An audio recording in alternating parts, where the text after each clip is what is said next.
Inilah guru besar SK Bandar Hilir sebelum ini, Puan Hajah Nurzila binti Ahmad. Pada 16 November 2018, kami telah kehilangan beliau kerana telah berpindah ke SK Jalan Datuk Palembang.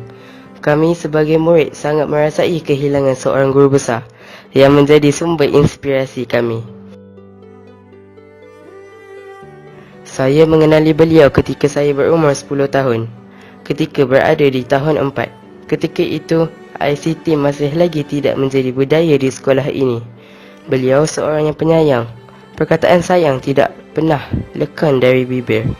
Dan kami murid-murid selalu dipanggil sayang. Salah silap kami ditegur dengan cara yang sangat berhemah dan sangat terkesan di hati sanubari.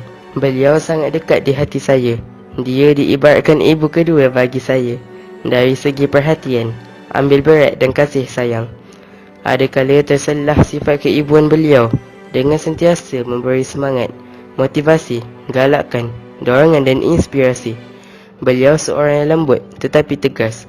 Atas sifat beliau yang sedemikian ini, saya menjadikan beliau sumber inspirasi saya untuk belajar. Pendekatan beliau ke arah ICT merupakan faktor utama yang membentuk kejayaan saya, kerana saya merupakan salah seorang pelajar yang tidak berminat untuk memegang buku. Tetapi beliau telah berjaya membudayakan ICT di sekolah. Hasil kerjasama semua guru-guru dan murid di sekolah ini, banyak yang saya belajar dengan menggunakan ICT sehingga mencapai kejayaan dalam akademik. Saya boleh katakan saya memperoleh 6A ini betul atas bimbingan guru, tunjuk ajar guru.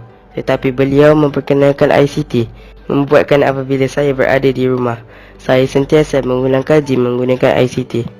Beliau sentiasa mengingatkan kami menggunakan Zoom A, Frog VLE dan ini sangat memberi kesan kepada saya. Kerana itu yang menimbulkan minat saya untuk fokus dalam pelajaran.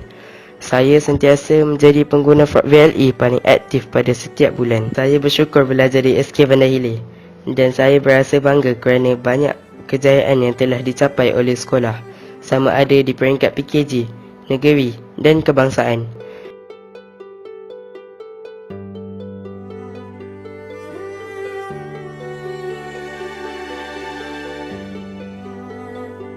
Di samping itu juga, sebelum berpindah, beliau sempat menyiapkan sebuah studio yang dinamakan QC Studio. Kewujudan studio ini membuktikan bahawa beliau tidak memandang kekuatan murid-murid dari sudut akademik sahaja, tetapi juga dari sudut bakat, kemahiran, kepakaran murid-murid. Beliau memang banyak memberikan inspirasi kepada saya sehingga mampu mencapai kejayaan 6A dalam UPSR 2018. Akhir sekali, guru yang hebat dapat memberi inspirasi, membina karakter, menggalakkan kreativiti, membina keyakinan diri agar menjadi bekalan untuk murid-murid menempuh kehidupan akan datang.